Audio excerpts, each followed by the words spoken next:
We have started recording, just in case you guys want to know that. So if you have any questions, you can either respond by voice or type them out. I'm going to give everyone one more minute to log in here. And then I'm going to just start at the beginning of the lab, unless you have a specific question you want me to go over.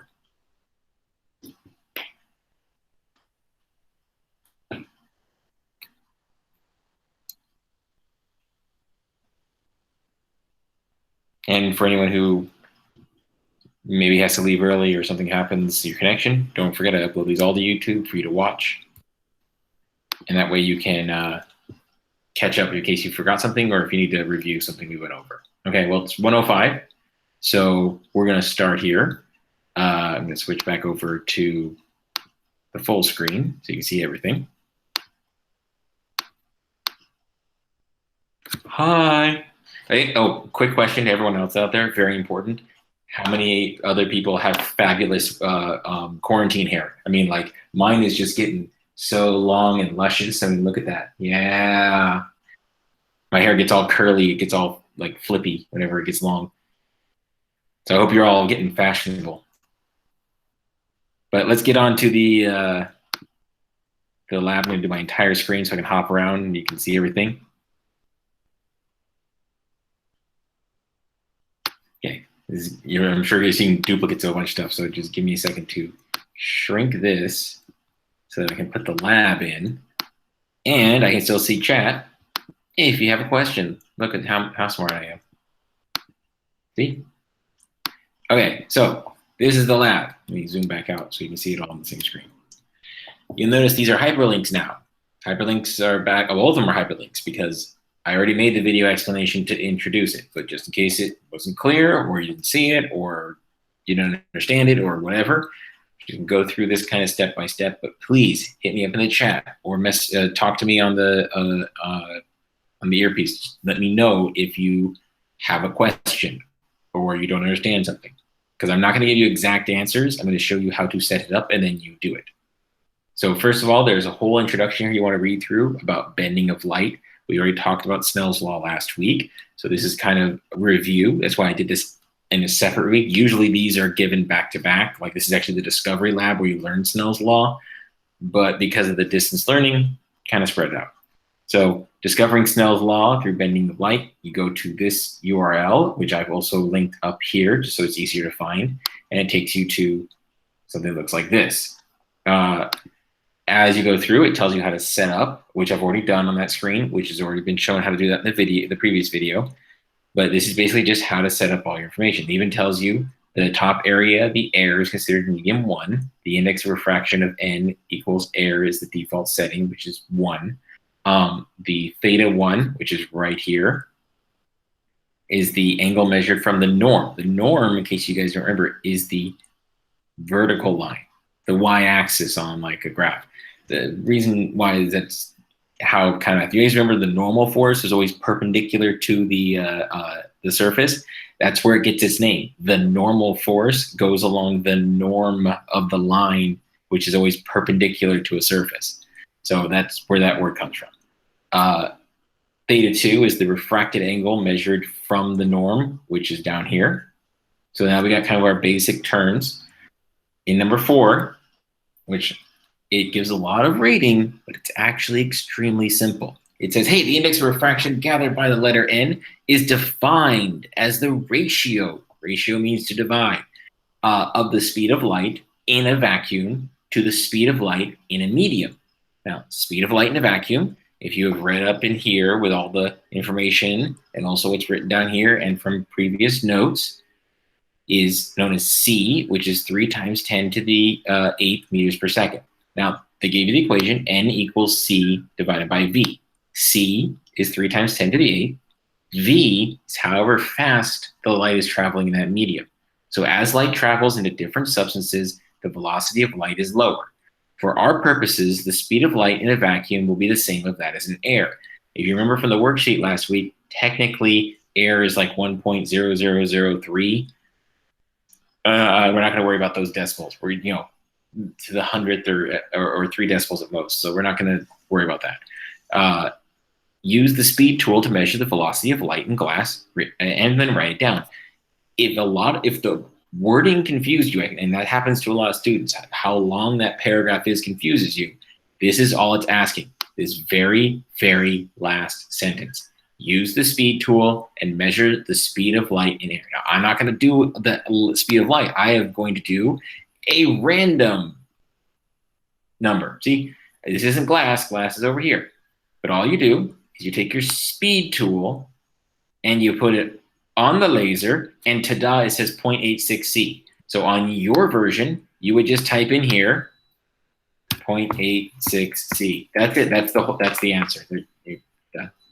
These are very simple, and I know that you're used to me giving you much more confusing or tricky questions. This one's very, very straightforward to the point that a lot of people kind of think there's a trick to it. So you can see number one, fairly easy. Everyone got that? I hope that's understandable. Okay. So that would be what you would put there. Question 5 says, use the definition of the index of refraction to verify that glass is 1.5. Now, I didn't use glass. I used something else. But all it's saying is you take the number you got, which was mine was 0.87c. So it's saying, hey, prove that n equals v over c. I got that backwards. I was like, as soon as I looked at it, I'm like, that's not right. N equals c over v. Now, what did I get for v? I got 0.86, I think it was, c. So I would just cancel those, which would be 1 over 0.86.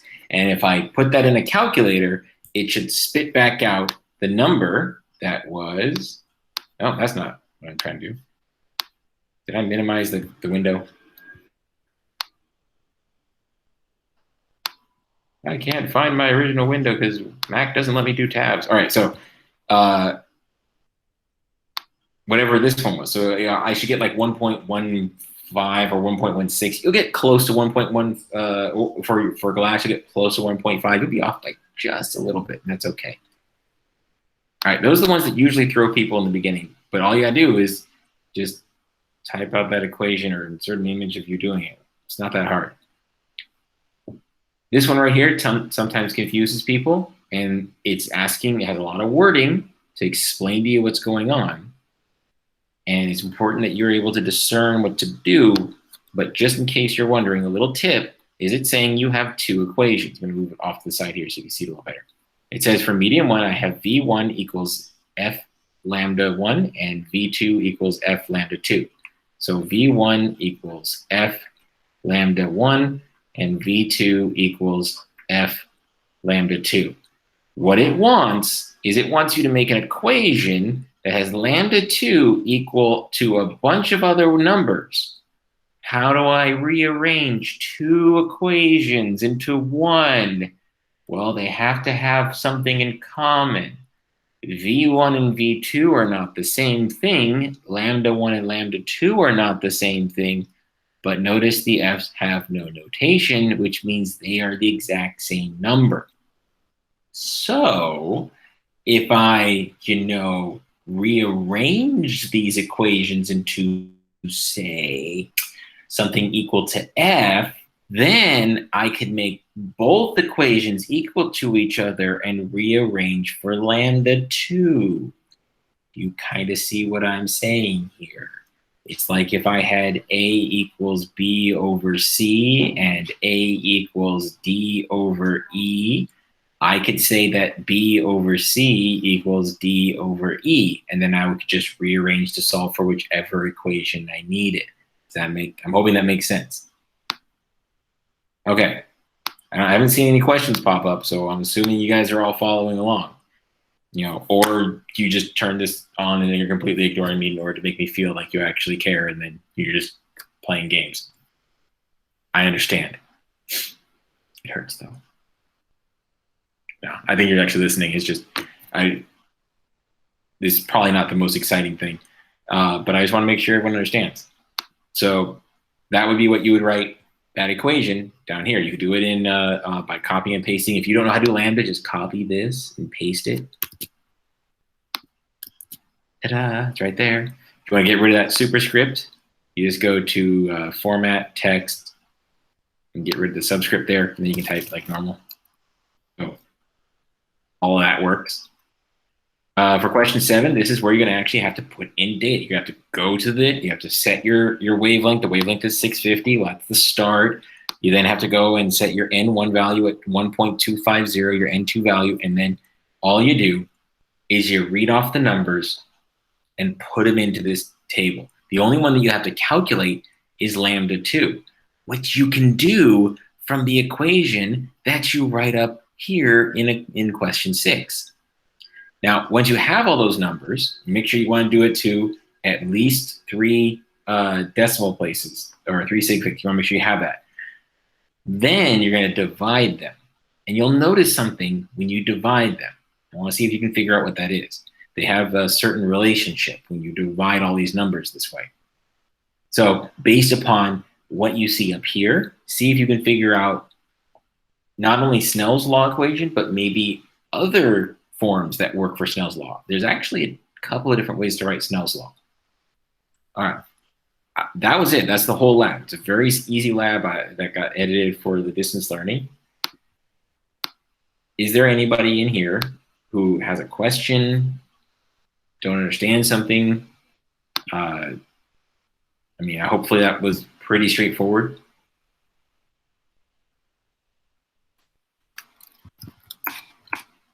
Just in case.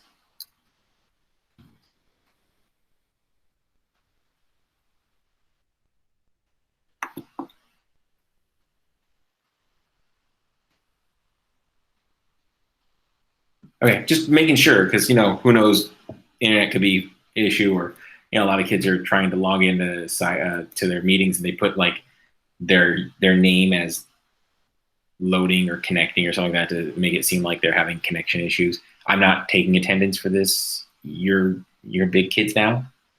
You don't want to do the work. It's your butt on the line. So, all right. So that's the whole thing with the lab. Pretty straightforward, easy A. Next week, we're going to do optics, which is lenses and how your eyeball works.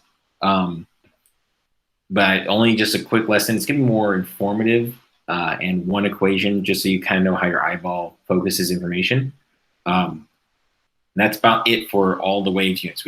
Normally this unit is a lot longer. There's a lot more information that I give, but I stretched it out due to distance learning and COVID. Oh, and the AP tests that are happening this week and next week, and everyone's studying last week for it. So like that's why I try to be nice and simple for this. The only big thing that's coming up next is your paper for your science fair and your presentation. The paper is not next week; it's the next week. So it's the 27th. Make sure you get it done. You can always ask for help ahead of time. I can read over rough drafts and give you some pointers. I cut the rubric back by a good amount so that something you can do. And then the presentation is really just going to be a video conference where you talk to me a few minutes. If you want to have, like, PowerPoint slides are good. They will help you keep yourself organized. But I'm more interested in, can you inform me of the problem? Can you inform me of the solution and how it works? And then I'm going to ask you a question about it. That's just like the poster kind of thing. And that's due. Oh, does our design have? No, you should. Okay, just because the sentence is a little short, you do not have to build it. No way.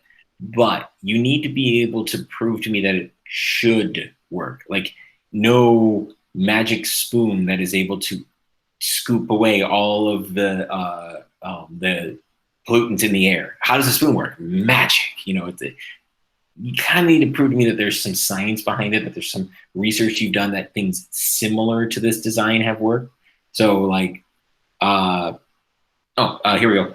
Microwaves. Microwaves, when they first were invented, actually were not the microwave, the wave, which is, we're talking about waves, was discovered long before we ever made them into a cooking utensil, cooking equipment. It was actually a way to communicate. We used it for short range communication, because it was high energy. It could travel very fast, very clear, and it was difficult to intercept. So it started, like they would use it on radio towers. Well, there's a couple of different versions of the story, but apparently a scientist, when walking by the microwave tower, his chocolate bar melted in his pocket. And he realized that it was being heated up from the microwaves. And apparently, a lot of soldiers kind of already realized that and would usually leave their lunches next to the microwave towers because it would keep them warm. They never questioned why. The scientist was like, my chocolate bar melted. Why? And then he found out that microwaves were agitating water molecules, and he went, how can I use this? And he went, I can put it in a box, and then the microwave hits the food, and the food gets hot. So, yeah, I have lots of really weird trivia, boring knowledge, but I'm excited about it. But yeah, like the microwave, he saw like it already existed. The tower already existed. People already knew that it made like if you put stuff near it, it would be warm. But he actually figured out how to direct the microwaves into the food and make it heat the food in a controlled environment. So like the microwave oven was his invention, but microwaves had already existed. They've been used for decades before that ever came around. People realized it made stuff warm. He just figured out, hey, if I put it inside a box and made it cook things, that's new. So proving to me that the microwave, like I'd never heard of it before, proving to me the microwave oven works, he would cite, well, microwave towers already exist. They already heat things up. So we're just making it heat up food in a box. It's just, I need something to prove to me that there should be some way it works, not just like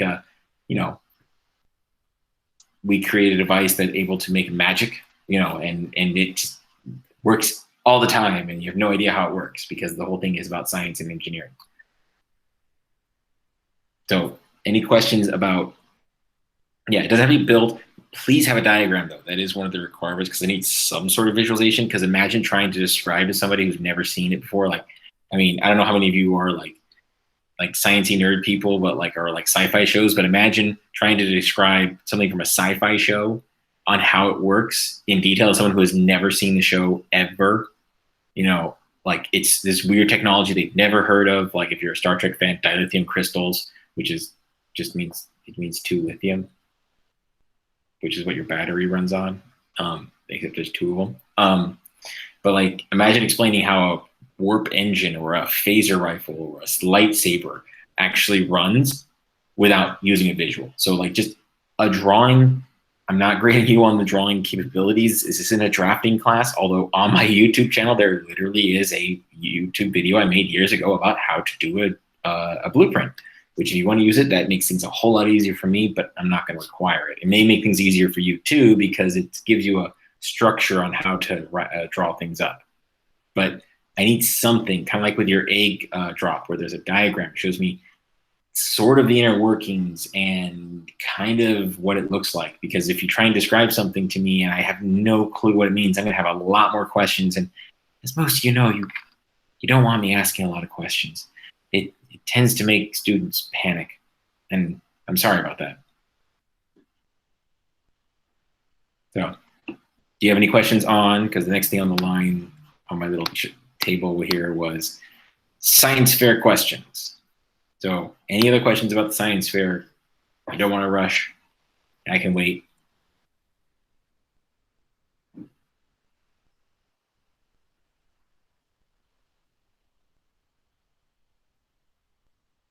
Ooh.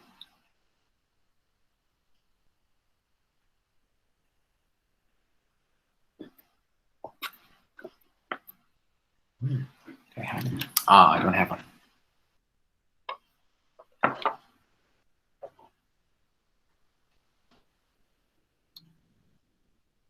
Okay. Not seeing any new typing.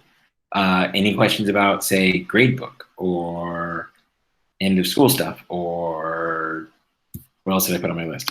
Just general other questions. Anything else?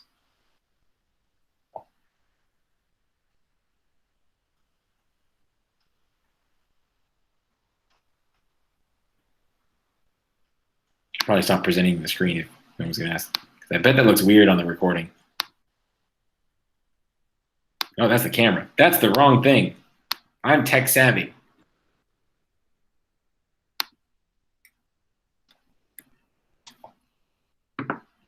when are final grades due? Okay, seniors have final grades due like a week and a half before you guys, but technically, as far as I know, no other information has been sent out about this. Final grades are going to be due June 12th for you guys, if I remember correctly. Because that's actually the last day of school. Why is that all the way at the bottom of the screen?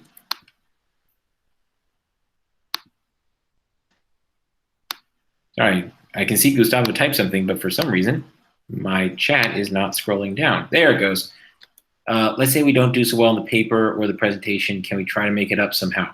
Are you going to give some extra credit? Well, originally there was 20% of the grade was basically, did you take things further? I'm kind of giving away like 10% absolutely for free for just getting it done.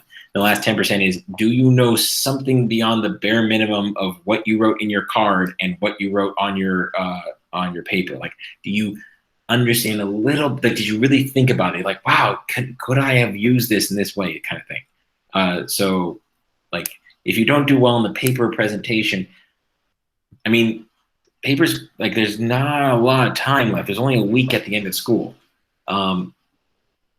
If you are worried about your paper, message me, email me, and I'll take a look at it beforehand. I can read through rough drafts. I'll give you tips. I'll tell you how to fix it, get you an A. It's totally doable. You just got to finish it early. As for the presentation, you guys remember from the poster presentation, it's not hard. I'm just going to be asking you questions about stuff you wrote or stuff that you talked about. And as long as you aren't trying to BS me, they're pretty easy to get through.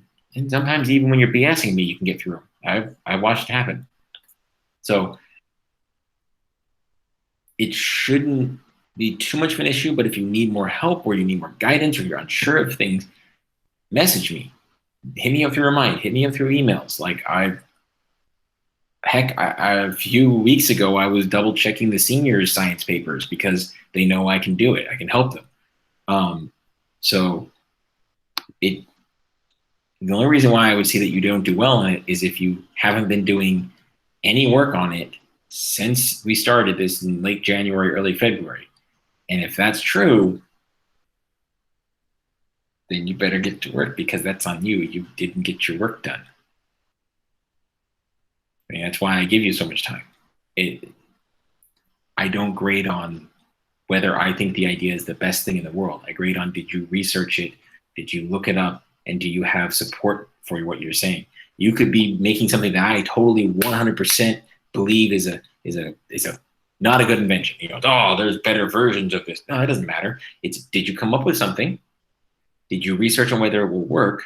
And can you explain to me how it works?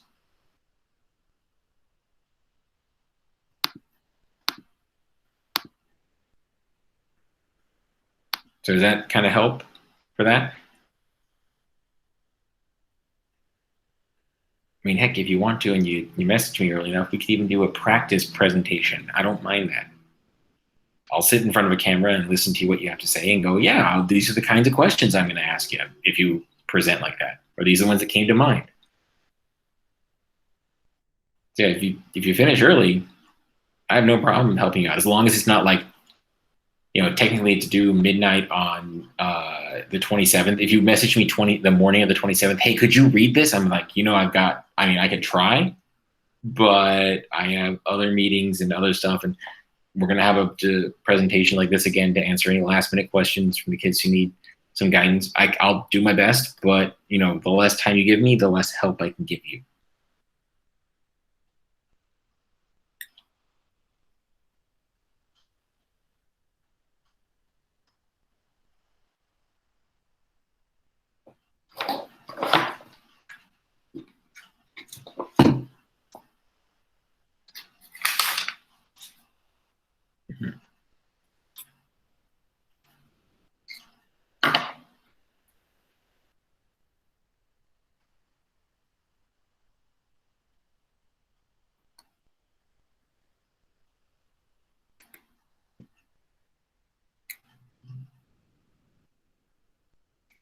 Well, if there's no more questions, I'm just going to draw silly faces.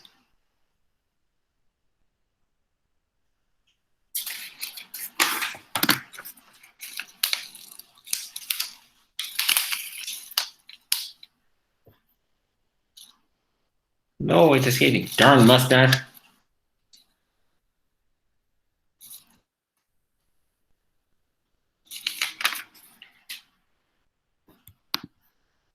Well, I do have to keep re-clicking on this. Oh, all right, there we go. So there's more messages. All right, gonna go. Take care. Yeah, absolutely. I'm hoping you. I don't think anyone has an AP test today. I think that was the 12th grade English, but you guys have AP tests coming up. Good luck. Don't worry. You are capable. You are knowledgeable. You can do this. But if there's no other questions, then I might just end the stream here so that way I can upload it to YouTube faster. But once again, if you have any other questions outside of this meeting time, you don't understand if you got this answer right. I've had kids message me about their homework as long as it's not like the night of, and they go, hey, I don't understand how to do this question, or is this the right answer? I'll tell them, yeah or not. So please keep in contact, reach out. If you need to just chat, just let me know. Other than that, have a good day. Enjoy your week, and hope that you get all your work done so that I can give everyone A's. I like giving you guys A's. It's nice. I like A's so much. There's two of them my first name. Bye-bye.